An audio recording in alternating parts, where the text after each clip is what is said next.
Magandang araw sa mga kababayan at narito tayo ngayon sa Barangay Oregon, Gobernador Generoso po mga kababayan, Davao Oriental. So kung nakita niyo mga kababayan at may kasama ko at itong mission na to, may nakapagturo kasi sa amin, sa akin na may pulse dito na pinakataas na pulse sa buong Davao Oriental, no? So ang sabi nila ay 300 feet. So ang taas. So puntahan natin ngayon mga kababayan. So mula dito sa tinatayuan ko, ito yung daan papunta doon.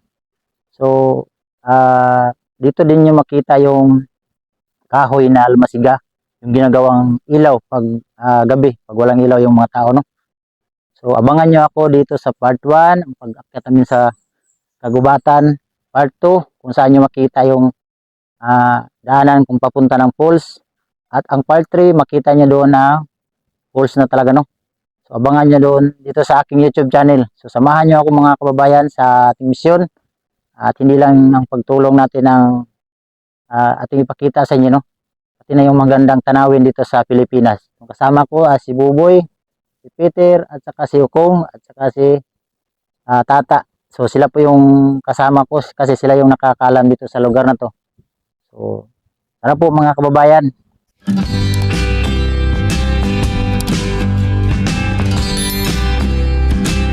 Mga kababayan, no? At may daanan na to. Develop na lang yung kulang siguro nito. At may magandang daanan na ng mga tao. Pero doon sa nan, may portion pa rin ng mga mahirap kasi may mga malaking mga bato. So ito ito yung daanan din, oh. Maganda na may daanan na to. So, develop lang siguro ang kulang nito. Para at least makita may mapuntahan yung mga tao dito. Ganda. Kita nyo kagubatan. Malalaking kahoy. So nauna na yung kasama ko. Isang araw namin ngayon ang pagbimisyon. Sila nauna. Ayan, dito tayo. Pakita natin yung magandang view. Ayan, o. Ayan, o. O, diba? Makaganda yung mga virgin forest. At itong lugar na yan, yun yung Barangay Oregon. Barangay Oregon to siya. Lugar na yan. Ito part, Mati, Davao Oriental pa rin. Dito sa punta ng Tibanban, yan Sigaboy. So dito na kami sa parang tok na. Pakahirap na yung daanan, no? Sikpo na. So yung mga sapa, oh. Kita yung sapa. Yung tubig na yan, yun yan galing sa yung tinatawag nilang Sampaw Falls. Napakataas. So, pati ako hindi ko pa nakikita yung kasama ko. So, punta natin at least makita natin kung ano talaga katotoo yung tinatawag nilang Sampaw Falls. So itong lugar na tinatayuan ko ay Sitio Tagibo, Barangay Oregon. Yung mga laking sapa. Kita yung sapa na yan. Dito kami dumadaan. O tara. Siguro, sa taras mabuti ito mga alas 4, alas 5. Alas 4. So, alas 3 daw, kung hindi alas 3, alas 4. Ang oras natin ngayon ito sa Pilipinas ay mag-alas 9 pa.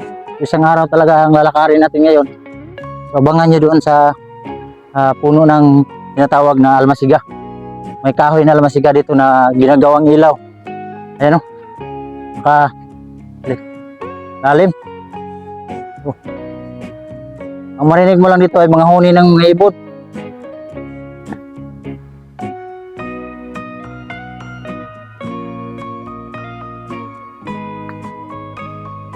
Puntahan natin ngayon pa at least na makita nyo ba. Part 1, makita nyo ang part 1, makita nyo yung kahoy na almasiga. Yung part 2, makita nyo yung daanan papunta doon. Ito parang pa to, sitio pa to. Mas lala pa daw doon sa daan, mahirap na yung daanan doon. Ito, mahirap to pero mas mahirap pa daw doon. Bangin. Kita yung bangin, no? Kalalim. Grabing taas. Ano? Grabing taas ng bangin, no? Mag-ingat ka talaga pag nahulog ka dyan. Ay, ako.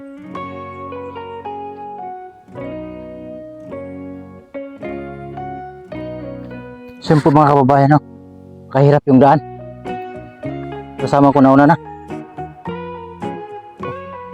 Grabe. Hirap. Pakataas yung mga bangin. Grabe. Landslide pala to dito, tano.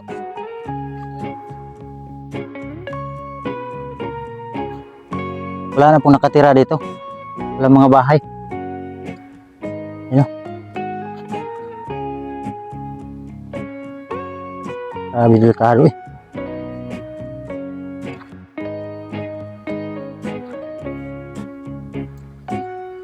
Yung mga kasama ko. Sino? Eh. Grabe. Kita napakahirap ng gaano. Oh. Mag-iingat ka dyan, baka mahulog ka dito sa akin. Dala kaming mga bigas. Saka, kuwan. Mga... Grabe. Lulala. Pahinga-hinga muna kami. Kasi ay mainit, tapos dumaan ka naman sa tubig, mainit. Kaya pahinga muna. Ano, napakalalim yung mga tubig, daanan. Grabe. Grabe yung mga malaking mga bato. Mga kababayan, nagtado, grabe. Tulog tayo dito. Aso to ng mga kasama ko. Ito. Tawid sa tubig.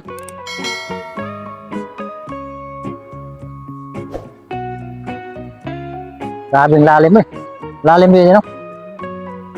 Ingat tayo dito.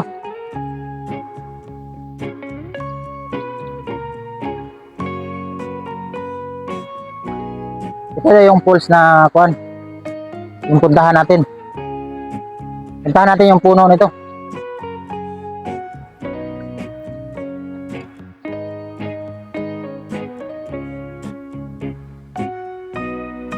Yun.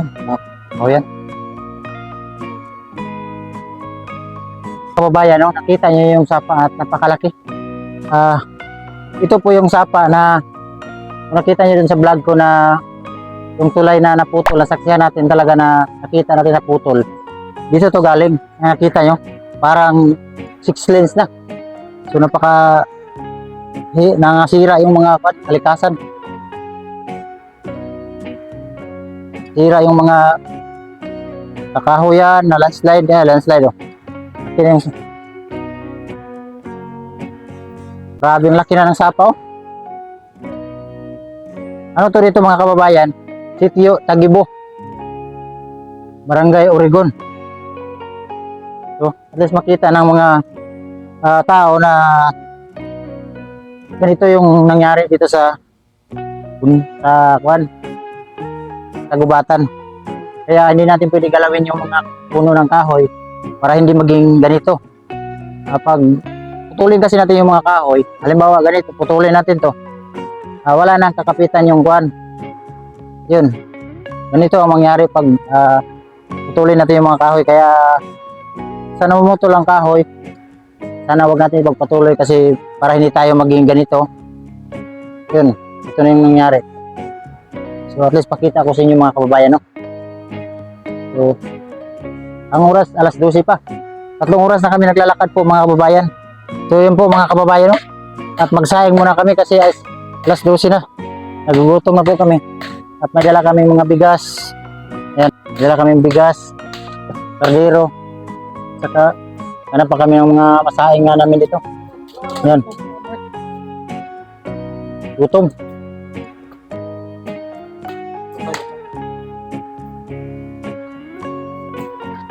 Wala tayo tubig. Linis kasi yung tubig dito.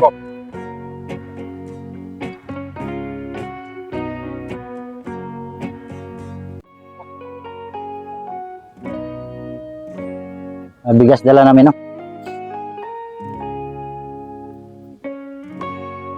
So yun po mga kababayan, at magkape muna kami kasi napakalamig yung dinadaanan namin sapa.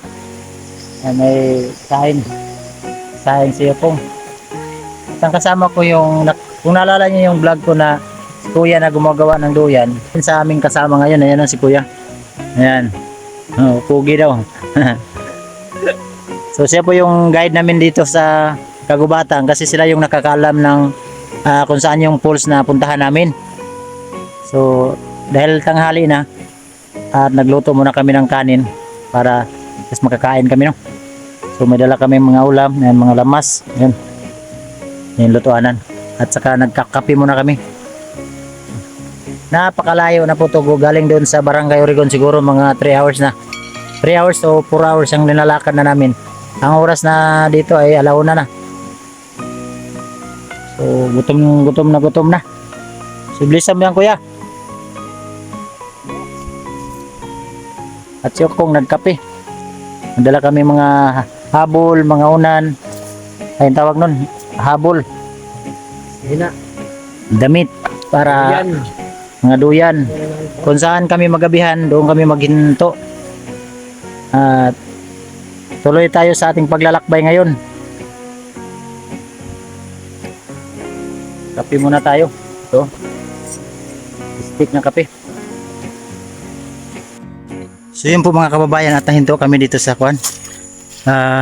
kalsada, no? Kasi may daanan ito ng tao. So nakita namin yung isang puno. Ito yung tinatawag na bagras. Ano sa tawag nito? Bagras? Pakita ko sa inyo mga kababayan ang kakaibang kahoy dito. Ito, iba yung kulay, oh. Yan. Napakaganda tingnan. Oh. Yan. Abi ang taas. Oh. Bagras daw yung pangalan nito.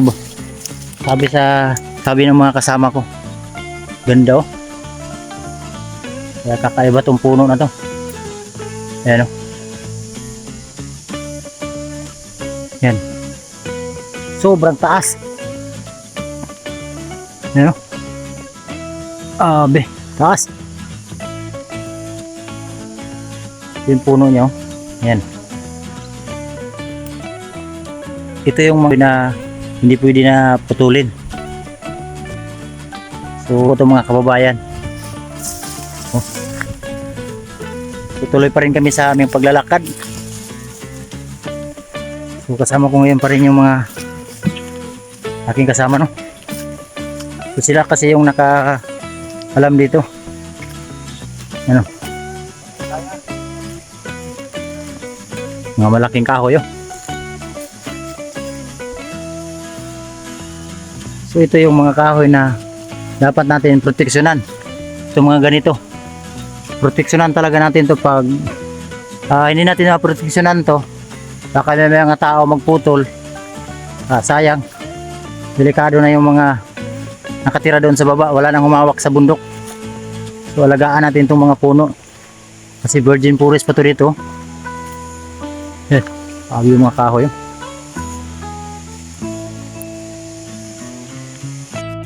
So yun po mga kababayan, no? Nagpahinga muna kami kasi sobrang hinihingal na kami.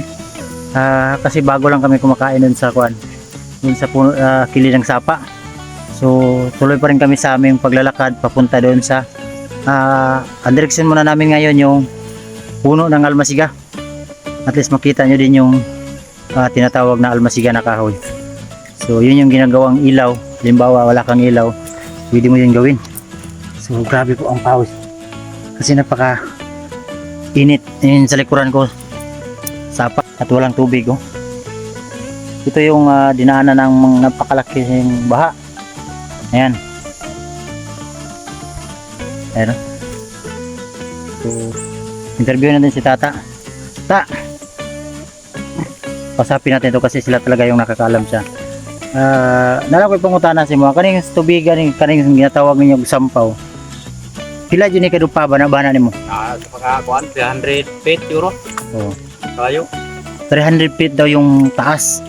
So mamaya natin talaga sa part 3 nyo tingnan kasi doon namin makita yung sa part 3. Part 1 to kung saan kami naglalakad galing sa Barangay Origon.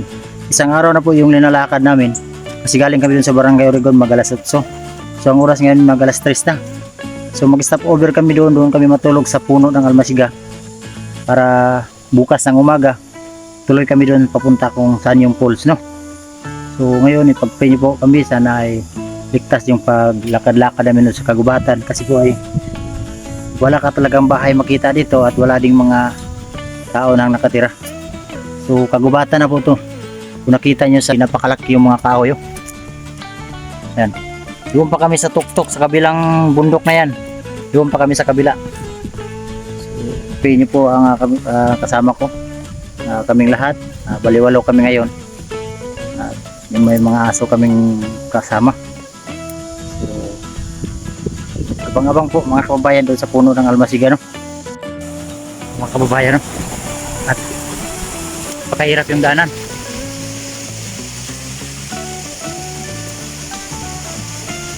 Ano sila? Ito na lagi sila yun. Shortcut siguro tani. Minta kagad rin. Dito tabalik po eh. Boleh kasi mo. Makasin tubig. Tayo, shortcut tayo. Ako si Buboy yun, nagdala ng bigas. Pagkain namin.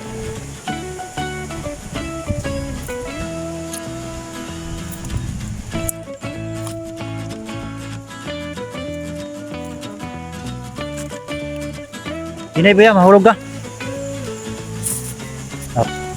Tubig ko.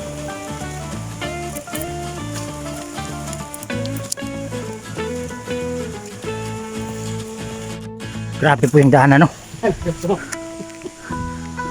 Parang naligaw na yung kasama ko. Asan sila? Ha?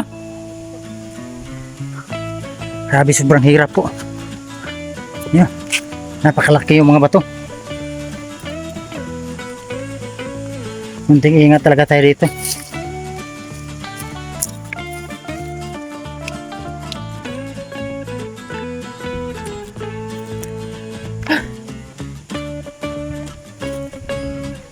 Mga kahoy.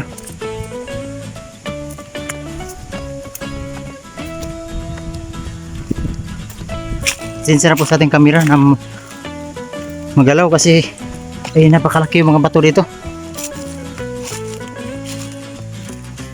Ako lang po yung humawak na phone.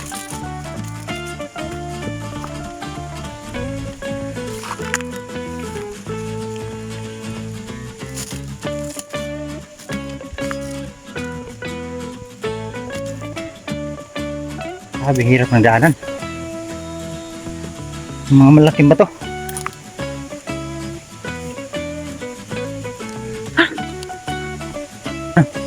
Grabe.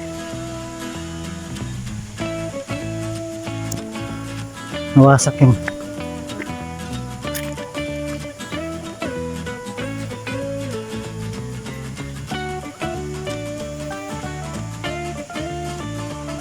nauna na sila. Yan po mga kababayan. Tubig nyo.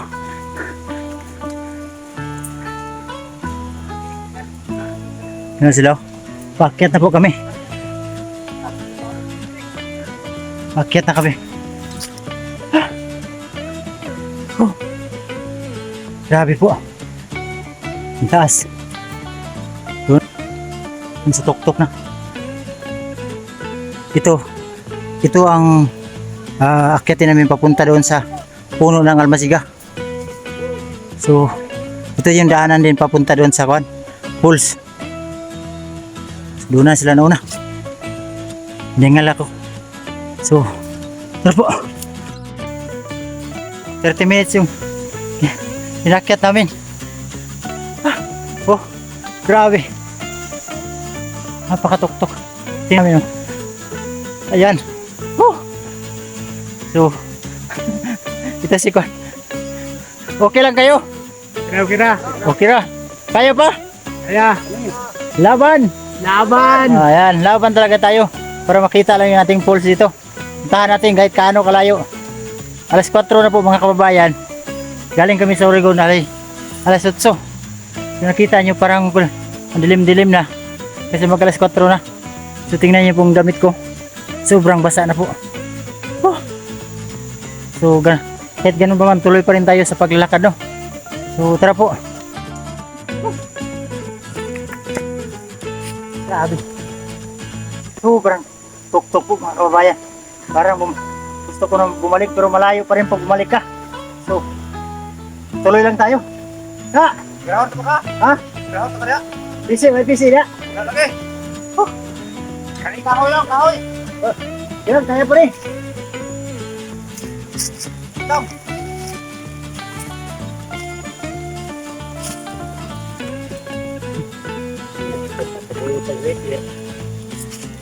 Ah.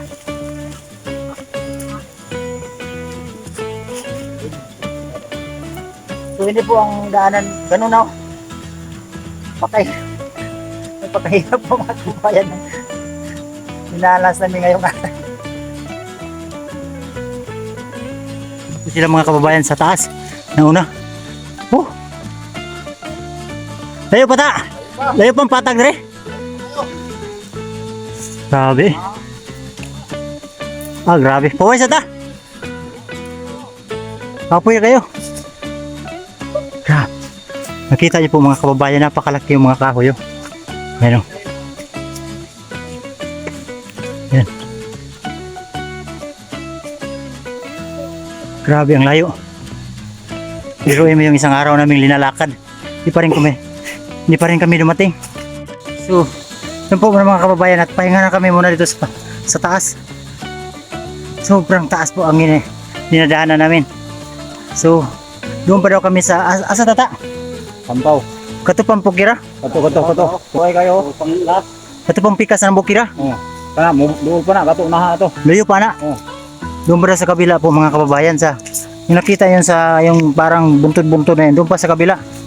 So, napakadelikado po yung dinaanan namin yun kasi landslide area. Ayan. Napakatuktok dito kami sa taas.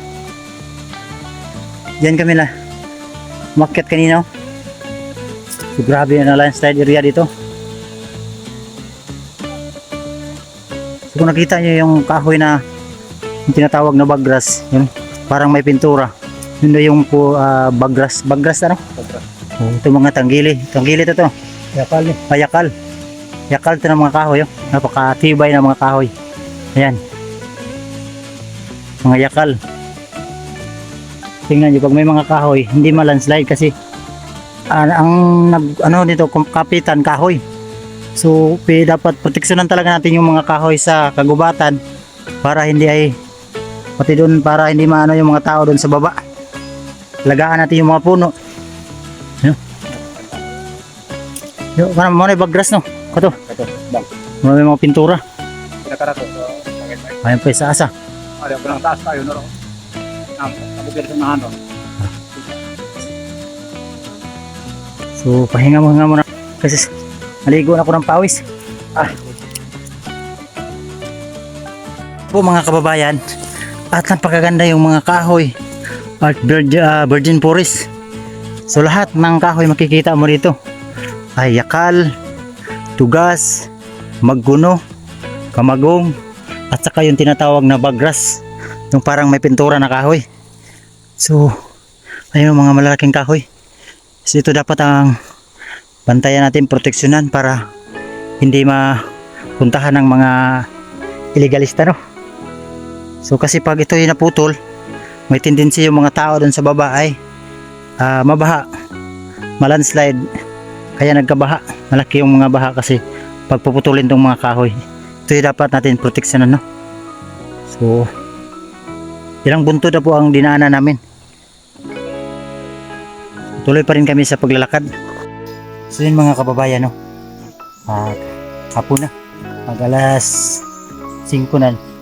First namin nakita itong puno ng almasiga, pero sabi ng kasama ko at may malaki pa daw nito. So ipakita ko sa inyo kung paano to gagamitin. Ayan.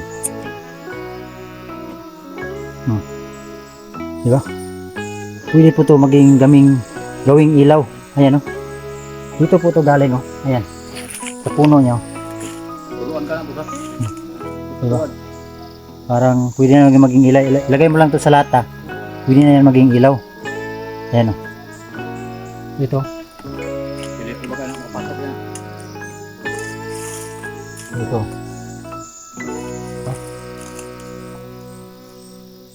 Ayan. Ito. Ilagay mo lang to sa lata. Tapos, sindihan.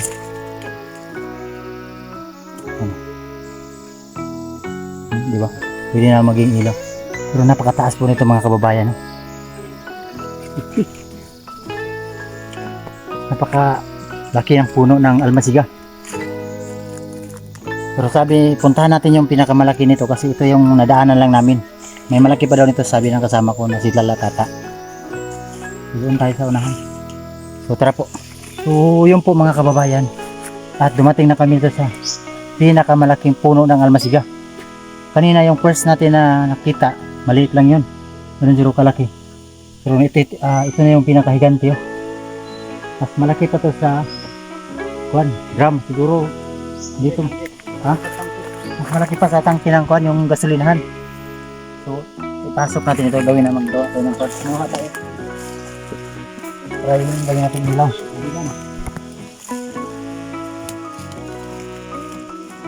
Ano?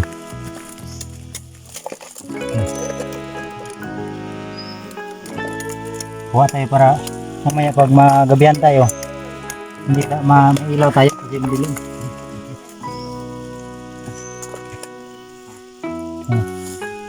Lakas. Tabi lang po sa nagbantay nito. Sinsya na po. Yan. Oh.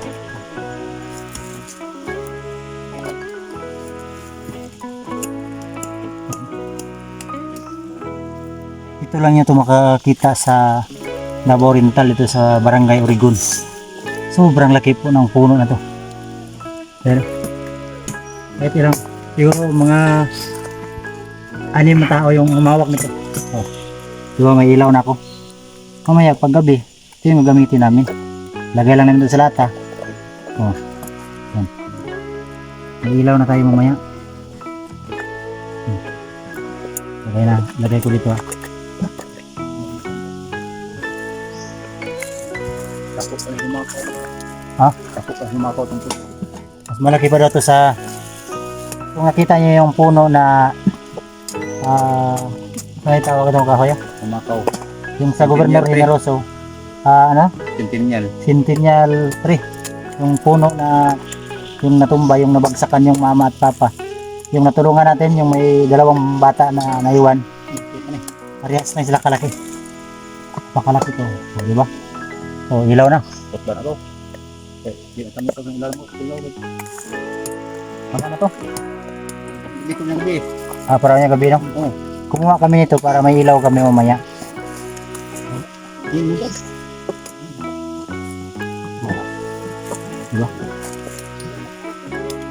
Bilhin ko. Unay kay. Batay pa tayo ba? Wala, masamat. Marami sa amin. Buguk-buguk. Hilap na.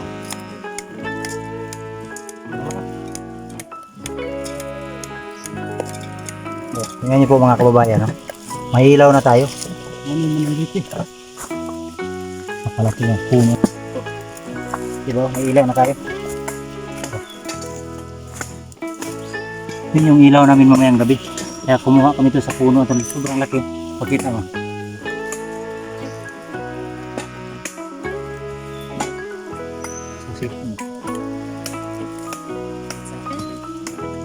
Mga kababayan, no? Kasi kaya kami kumuha kasi para mamayang gabi kasi dito kami matulog para may ilaw kami kasi pag hirap kasi pag walang ilaw dilim yung kagubatan. So itong nag-aapoy, ito po yung almasiga. Ito yung ginagamit ng mga saunang tao para may ilaw sila. Ayan, nakita nyo. So dito nyo lang tumatagpuan sa Davao Oriental yung almasiga. Ewan ko kung saan pa mayroon pero ang nalaman ko dito lang yung mayroon kasi dito mo talaga makikita ang napakalaking mga kahoy. Lahat ng mga kahoy nandito. Kamagong, magkuno, anong tawag nyo yung bunol, tugas, tanggili. Lahat makikita mo mga kahoy, napakatibay dito. So ito yung dapat proteksyonan natin na hindi galawin ng mga tao. Alagaan yung kalikasan para yung mga kahoy natin na ito kung may makakita nito pwede ito gamitin ng magpagraraha pero sabihin ko sa inyo, bawal po yun kasi yun po yung proteksyon na natin, yung hindi natin putulin yung mga kahoy para at least na kung putulin natin kawawa yung mga tao dun sa baba kasi ito lang yung humawak para hindi yung maging landslide papunta dun sa baba. At least nakita nyo yung kung itong puno ng almasiga na dito nyo makikita sa Gubjin, sa Barangay Origon, Davao Oriental, no? So, nakita nyo lang. Mamaya tulog kami at least nagilaw kami. Yan. Dito lang. So yun po mga kababayan, at kung nakita nyo sa napakapatag at napakaganda yung mga kahoy, mga malalaki. Dito saan almasiga? Almasiga pa rin daw to. So ito puro almasiga to dito. Yan. Yung mga yung tanggili, mga yun saan Almasiga ka po. kana sagol-sagol na ni diri. Mga barete nga na. Asa? Grabe, puro mga kakahoyan. Sobrang mga laki. Yan, mas malaki pa sa drum yung puno. So napakaganda tingnan po mga kababayan, no? At ito yung dapat talaga natin alagaan, ang ating kabukundukan para hindi tayo magkaroon ng landslide. Pag naputol kasi itong mga ganito, ito yung dahilan bakit nagka-landslide ang isang lugar, kagubatan, kasi wala nang kahoy. Pero pag may ganitong mga kahoy, hindi basta-basta malandslide kasi ito yung humawak. Kaya alagaan talaga natin yung mga kahoy natin sa kagubatan. Yan. Mga kababayan, at gabing-gabi na talaga at hindi na namin kaya ang pagpunta doon sa falls kasi ay napakalayo pa siguro daw mula dito. Sabi ni kasama ko si Tata, 1 hour pa daw. So kailangan na namin magpahinga kasi napagod na po kami sa kalalakad, no. Isang araw namin dinalakad galing dun sa Barangay Origon. So ngayon nagpahinga na kami, dito na kami nag-stop over sa kagubatan. Kung nakita nyo po mga kababayan, itong pinatalinupuan namin ay sapa po to. Nakita nyo may pulse dyan, no? Ayan, may pulse na yan dyan. Pero hindi pa talaga natin naabutan yung pinakataas na pulse. So bukas tuloy pa rin kami sa paglalakbay papunta doon sa kung saan natin makikita yung pulse, no. So ipag-pray nyo po kami na sana safety kami dito ngayon sa kagubatan kasi ay bihira po yung tinahak namin ngayon, pero marami naman kaming kasama, siguro 8 kami. So ay Diyos naman tayo na nakikita sa atin, no. So i-pray nyo kami na sana safety kami ngayon dito. So ito may ilaw kami, tawag na almasiga. Yung kinuha ko kanina doon, kumuha kami nun para may ilaw kami. Yung almasiga na yan, yun yung mga ginagamit sa mga tao, yung sa unang mga tao ba, ginagamit nilang ilaw kasi nga wala silang pambili ng mga kuan, yung mga gas. Almasiga, yung almasiga parang balat ng kanya, balat niya. So kinuha namin yung balat niya, yun yung ginawa namin ilaw. So dito nyo makita to sa Gubjin, sa Barangay Origon, Sitio Tagibo. Unahan pa to, Tagibo, ng nadaanan na namin.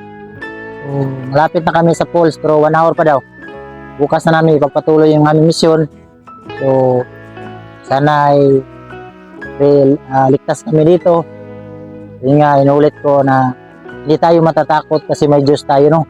At saan pa tayo mapunta, at saan pa tayo na dako ng mundo, basta may Diyos tayo, hindi tayo matatakot. Ito kasi mga kababayan ay mga kagubatan, malalaking mga kahoy. So kaya pinuntahan namin at least makita nyo yung pulse na itong pulse na to ay 300 feet. So 300 feet daw ang taas. Sila kasi yung nakakalam kasi sila yung nakikita palagi sa pulse na yan. Kaya sila yung kasama ko. At si Juan, yung gumagawa din ng duyan.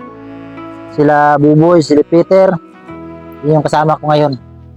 So sana makita to sa ating mga gobyerno na may pulse dito na pwede natin gawing tourist spot na makita sa mga tao na pwede natin puntahan, develop sana ma-develop to sa ating gobyerno, makita sa ating, lalo na sa ating mayor dito na si Mayor Kulo Tinoales, sana mapansin, makita niya to.